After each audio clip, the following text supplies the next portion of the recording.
झूरी के पास 2 बैल थे। उनके नाम थे हीरा और मोती। दोनों में बहुत प्यार था। वे नाद में एक साथ मुंह डालते और एक ही साथ मुंह हटाते। झूरी भी उनके चारे पानी का बड़ा ध्यान रखता। वह कभी भी उन्हें मारता पीटता नहीं था। इस कारण दोनों बैल भी झूरी को बहुत प्यार करते थे। एक बार झूरी की पत्नी का भाई गया दोनों बैलों को अपने साथ गांव ले जाने लगा। बैलों को बड़ा आश्चर्य हुआ कि वह उन्हें क्यों और कहां लिए जा रहा है। रास्ते में उन्होंने उसे बहुत तंग किया। मोती बाएं भागता तो हीरा दाएं। किसी प्रकार दोनों को लेकर गया अपने घर पहुंचा। घर पहुंचकर गया ने उनके सामने रूखा सूखा भूसा डाल दिया, जिन्हें दोनों बैलों ने छुआ तक नहीं। रात होने पर बैलों ने वहां से भाग जाने का निश्चय किया। उन्होंने जोर लगाकर रस्सियां तोड़ डाली और भाग चले। सुबह उठकर जब झूरी ने उन्हें थान पर खड़े देखा तो वह सब कुछ समझ गया और प्यार से उन पर हाथ फेरने लगा। परंतु झूरी की पत्नी जल भुन गई। उसने उनके सामने रूखा सूखा भूसा डाल दिया। फिर भी वे खुश थे। अगले दिन गया फिर आया। इस बार वह बैलों को गाड़ी में जोत कर ले चला। रास्ते में मोती की इच्छा हुई कि गाड़ी गड्ढे में ढकेल दे, पर हीरा समझदार था। उसने गाड़ी संभाल ली और जैसे तैसे गया के घर पहुंचे। अब गया ने उनसे बहुत सख्त काम लेना शुरू कर दिया। वह उन्हें दिन भर हल में जोतता और जब तब उन्हें मारता पीटता। वे लाचार निगाहों से एक दूसरे को देखते। गया के घर में एक छोटी लड़की रहती थी। वह बैलों की दुर्दशा देखती तो उसे बहुत बुरा लगता। वह रात को चुपके से उन्हें रोटी खिलाती। दोनों बैल उसके प्यार के आगे अपमान और मार भूल जाते। एक दिन मोती रस्सी तोड़ने का प्रयास कर रहा था कि वह लड़की वहां आई और उसने दोनों बैलों को खोल दिया। दोनों वहां से भाग निकले। थोड़ी देर बाद जब गया को पता चला तो वह भी उनके पीछे दौड़ा, पर उन्हें पकड़ ना सका। अब हीरा और मोती आजाद थे। रास्ते में उन्हें एक सांड मिला। वह उनकी ओर लपका तो हीरा मोती के होश उड़ गए। भागना बेकार था, इसीलिए दोनों ने साहस से काम लिया। सांड ने आकर हीरा पर वार किया तो मोती ने उस पर पीछे से सींगों से चोट की। सांड घबराया। वह किसी एक को तो मारकर कचूमर निकाल देता, पर यहाँ तो 2 थे। मोती कुछ दूर उसके पीछे दौड़ा, पर हीरा ने उसे दूर न जाने दिया। दोनों अब बड़े प्रसन्न थे। आगे चले तो रास्ते में मटर का खेत दिखाई दिया। भूख तो लग ही रही थी। हरी हरी मटर देखकर उनकी भूख और भी तेज हो गई। वे खेत में घुस गए मटर खाने। अभी पेट भरा भी न था कि खेत के रखवाले ने उन्हें देख लिया। उन्होंने उन्हें चारों ओर से घेरकर पकड़ लिया और कांजी हौस में बंद करा दिया। हीरा और मोती ने देखा कि कांजी हौस में और भी कई जानवर थे। भैंसे, घोड़े, गधे, बकरियां आदि, सब के सब कमजोर और दुबले पतले।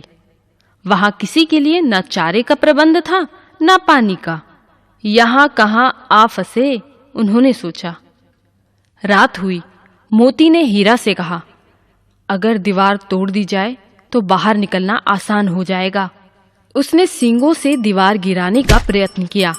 2-4 चोटों में ही दीवार थोड़ी सी गिर गई।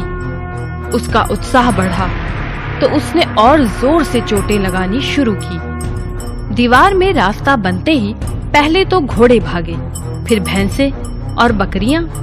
मोती ने गधों को भी सींग मार मार कर भगा दिया। उसने हीरा से भी भाग चलने को कहा, पर हीरा ने मना कर दिया। सुबह होने पर कांची हौस वालों ने देखा तो उन्हें बड़ा आश्चर्य हुआ। उन्होंने हीरा और मोती को नीलाम कर दिया। नीलामी में सबसे ऊंची बोली बोलकर एक व्यापारी उन्हें खरीद ले गया। उन दोनों को अपने गांव की ओर ले चला। मार खाते खाते और भूख सहते सहते दोनों बहुत कमजोर हो गए थे। उनकी हड्डियां निकल आई थी। भूख प्यास से व्याकुल बैलों में कुछ भी दम बाकी नहीं था। वे चुपचाप व्यापारी के साथ चलने लगे। रास्ता उन्हें जाना पहचाना लगा तो न जाने कहां से दम आ गया। वे दोनों तेजी से भागे, आगे आगे बैल, पीछे पीछे व्यापारी। पर जब तक वह उन्हें पकड़े तब तक दोनों बैल अपने घर पहुंच चुके थे। बैलों को वापस देखकर झूरी को बड़ी खुशी हुई। वह उनसे लिपट गया। इतने में व्यापारी भी वहां आ पहुंचा और उन्हें मांगने लगा। मोती ने आव देखा ना ताव, वह व्यापारी पर झपटा। व्यापारी जान बचाकर वहां से भागा। झूरी की पत्नी भी वहां आ गई और उसने दोनों बैलों के माथे चूम लिए। हमें जानवरों से भी प्यार करना चाहिए। एक थी बूढ़ी काकी। उनके पतिदेव को स्वर्ग सिधारे बहुत समय हो गया था। बेटे भी जवान होकर चल बसे थे। उनका एक भतीजा था बुद्धिराम। बूढ़ी काकी ने अपनी सारी संपत्ति भतीजे के नाम कर दी थी। संपत्ति लिखते समय भतीजे ने वादा किया था कि वह बूढ़ी काकी की अच्छी तरह से देखभाल करेगा, किंतु वह अपनी जबान का पक्का नहीं रहा। उसकी पत्नी रूपा का व्यवहार भी काकी से अच्छा नहीं था। बूढ़ी काकी को वे लोग समय से भोजन भी नहीं देते थे।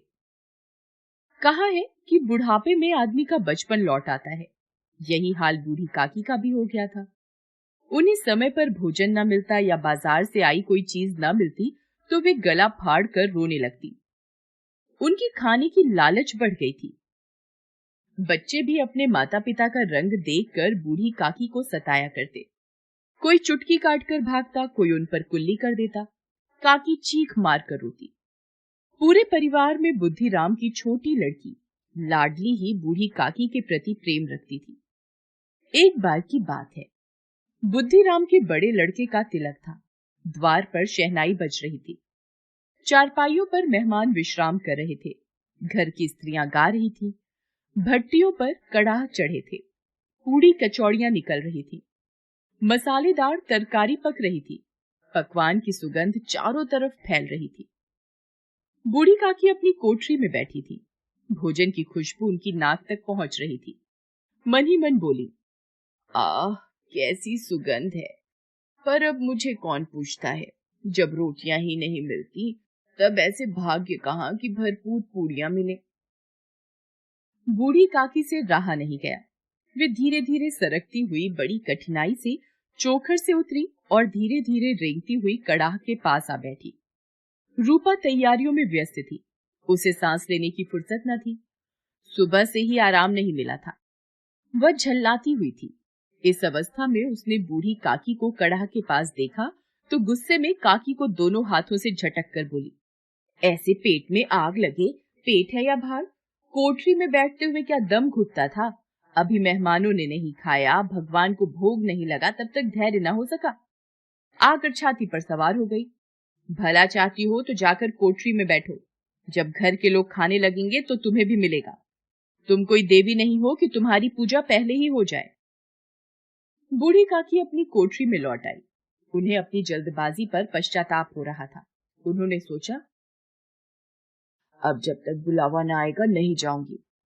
वो मन ही मन बुलाने की प्रतीक्षा करने लगी। एक एक पल युग के समान बीत रहा था। वह धीरे धीरे गुनगुनाने लगी।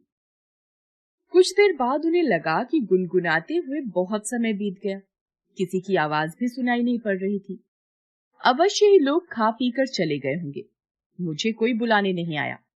रूपा सोचती होगी कि मैं कोई मेहमान तो हूं नहीं कि मुझे बुलाया जाए। बूढ़ी काकी चलने को तैयार हो गई। उन्हें विश्वास था कि 1 मिनट में पूड़ियां आएंगी, तरकारियां आएंगी। उन्होंने सोचा, पहले तरकारी से पूरी खाऊंगी, फिर दही और शक्कर से कचौड़ियां रायते के साथ मजेदार मालूम होगी। मैं तो मांग मांग कर खाऊंगी। मेहमान मंडली अभी बैठी थी। कोई खाकर उंगलियां चाटता था, कोई दही खाकर चटकारे मार रहा था। बूढ़ी काकी रेंगती हुई उनके बीच जा पहुंची। कई लोग चौंक कर उठ खड़े हुए, पुकारने लगे, अरे बुढ़िया कौन है? यहाँ कहाँ से आ गई? देखो किसी को छू न दे। पंडित बुद्धिराम ने थाल को जमीन पर पटक दिया, लपक कर काकी को उठाया और अंधेरी कोठरी में लाकर पटक दिया। मेहमानों ने भोजन किया, घर वालों ने भोजन किया, परंतु बूढ़ी काकी को किसी ने नहीं पूछा। सबने काकी को दंड देने का फैसला लिया। रात 11 बज गए थे। रूपा आंगन में पड़ी रही थी, पर लाडली की आंखों में नींद नहीं थी। उसने अपने हिस्से की पूड़ियां पिटारी में रख दी थी। जब उसे विश्वास हो गया कि अम्मा सो रही है, तो अपनी पिटारी उठाई और बूढ़ी काकी की कोठरी की ओर चल दी। सहसा कानों में आवाज आई, काकी उठो, मैं पूड़ियां लाई हूं। काकी लाडली की बोली पहचान कर झटपट उठ बैठी। लाडली को टटोला और उसे गोद में बैठा लिया। लाडली ने पूड़ियां पिटारी से निकालकर काकी को दी। काकी ने पूछा, क्या तुम्हारी अम्मा ने दी है? नहीं, यह मेरे हिस्से की है। काकी ने 5 मिनट में पिटारी की पूड़ियां खा ली। काकी पेट भर क्या? नहीं बेटी, जाकर अम्मा से और मांग लाओ। अम्मा सोती है, जगाऊंगी तो मारेंगी। काकी की भूख बढ़ गई थी। पिटारी की खुरचन टटोला, खुरचन गई। उनका हृदय महसूस रहा था कि पूड़ियां कैसे पाऊं। उनके संतोष का बांध टूट रहा था।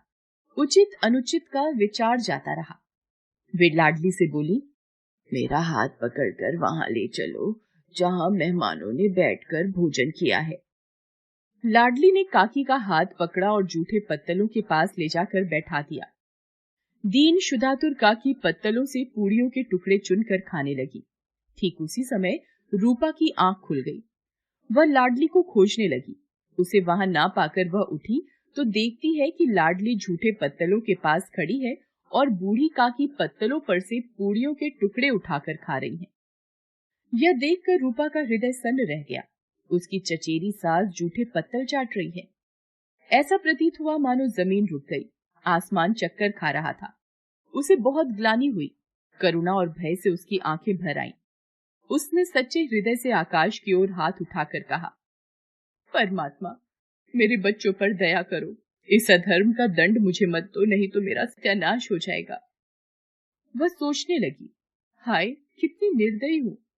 जिसकी संपत्ति से मुझे इतनी आय हो रही है, उसकी ये दुर्गति। मुझसे बड़ी भारी चूक हो गई।